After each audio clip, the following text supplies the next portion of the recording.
What's up, gardeners? Welcome back to Hardy Gardening. It's finally the day to plant our stuff outside, so I'm getting all my peppers, tomatoes, I'm getting my broccoli starts, and I'll be sowing dill seeds and other herbs, and getting my cabbage starts out. So pretty much everything. It's time to get it out here and get it growing in the yard. So as you can see behind me, I'm just putting all my peppers in place, choosing where they're all gonna go because I got way too many. And then the tomatoes will be going in the in-ground bed right behind me there. One thing to not forget to do is to harden off your plants. So I had all these sitting under a tarp in the shade for about 3 days. And then I removed the tarp and they were in full sun for another, I think 4 days now they've been in full sun. In pretty warm, hot weather. Today it's a nice day for putting your stuff out. You don't really want to put it out on a 30-degree day. Today is like 20 degrees.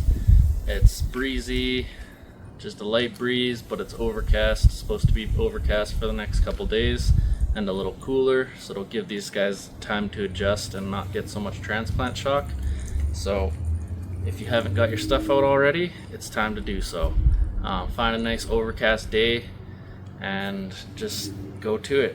So that's what we're gonna do right now. Alright, so I'm gonna show you how we plant these. Now, they're a little bit root bound, but what I do, take my shovel, just gonna make myself a pit in here. So you want some nice soil. So this is just it's about 90% compost with some cow manure, well-aged composted, and there's a little bit of potting soil from last year that I just mixed in with it all. So you can see the roots there. So all you gotta do is just pinch the container, wiggle it loose, gently pull it out of there. Now you can see it is root bound. So what I'm gonna do is just try and loosen up this root ball just a little bit. It's gonna damage some of the roots, but mostly it'll be okay. So just want to loosen it up just a little bit like that. And then I got this mycorrhiza inoculant. This is for tree and shrubs, but you just want to get that on the roots and a little bit in the hole where you're going to plant it. Snuggle it down in there. Make sure it's standing up straight. Push your grid around it and press it down a little bit. So I kind of leave a little bit of a well with these grow bags because it can get a little bit hydrophobic. So if it's got a little bit of a well, the water can kind of sit and then soak in slowly. Not too much of a well because you don't want all that water going right to your stem of your plant, but that'll do good there. So, and then what I do, I got this, see that? It's just vegetable and tomato fertilizer. It's a 374. You can use anything that's, usually I use a liquid fertilizer that's higher in nitrogen, so I use this one that's lower in nitrogen to just kind of balance that out anyways. So I just take a handful of it like that and then just kind of make a ring around your plant and just work that into the top layer of soil a bit. You want to do that so that that fertilizer can be warm, so then when you water that fertilizer, the nutrients are going to run down in there.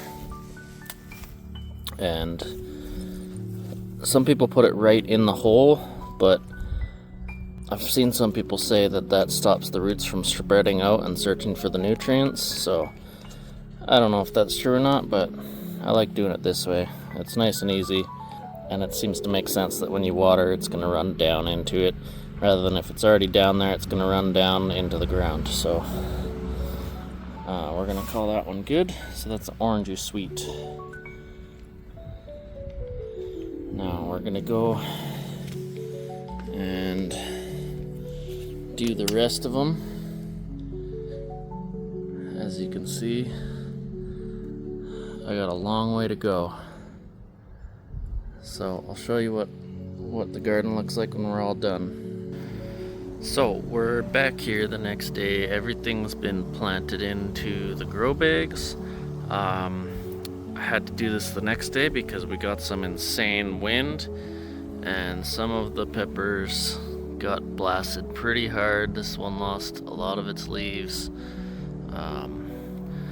Most of them did okay, but some of them got quite a bit of damage on their leaves. But the wind's died down a bit now. Everything's looking all good. So you can see I staked them up, try and protect them from the wind. Definitely helped some of them, but like this, you can see this leaf is just broken right over. It's just gonna fall off and die. So I got all my peppers in here, all the way around my garden. My friend came over and helped me plant everything, or he did most of the work anyways. He also got my tomatoes in, so I plant them really deep and got them all on a big bamboo stake, so I'll clip them up as they get taller. So I got a bunch of different kinds of tomatoes here, mostly indeterminate, and these close ones to the onions are beefsteak, the bush type, so they won't get as big. As well as he planted my cucumber, which are looking a little worse for wear from the crazy storm we had immediately after that was not in the forecast. And my cabbage is looking a little bit rough as well. Hopefully everything will bounce back. It's supposed to get warm again tomorrow, so got some broccoli, and that's about it.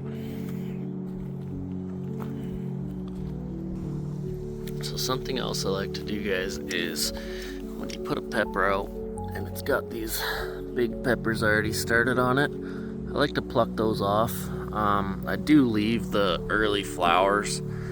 I've seen that Pepper Guru said to just leave the flowers because it'll continue growing at any stage, but to me it seems like the plant might slow down once it's producing viable seeds, but I don't know if that's true or not. But I like to remove these. They're edible at this point anyways, green, and I just eat them, so they're not going to any waste. But as always, guys, if you like this kind of content, please like the video, comment if you have any questions, and hit the subscribe button. Thanks for watching.